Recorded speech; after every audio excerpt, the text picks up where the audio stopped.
আমার কাছে সবার মাঝে প্রশ্ন করে গেছে, দুনিয়াতে গুরু আগে না ভক্ত এসেছে?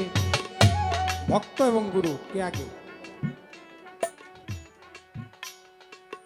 আমার যেদিন সন্তান হইছে, সন্তান যেদিন আমার বাবা ডাকছে ওই দিন থেকে নাই বাবা হইছি, না এর আগে বাবা হইছি? হ্যাঁ, সৃষ্টিতে গুরু হলো আমার আল্লাহ, হ্যাঁ আর প্রথম শিষ্য হলো আমার রাসূল।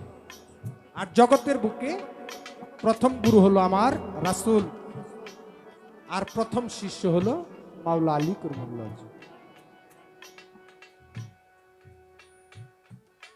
লা ইলাহা ইল্লাল্লাহ, লা ইলাহা ইল্লাল্লাহ, লা ইলাহা ইল্লাল্লাহ, লা ইলাহা ইল্লাল্লাহ। ওই মুহাম্মদী নূর ৭০,০০০ জপে ছিল। ছিল নাই কোনো মাবুদ এক আল্লাহ ছাড়া, এই কথা বলিল। নবীজি বলতেছে, শিষ্য বলতেছে যে কোনো মাবুদ নাই এক আল্লাহ ছাড়া।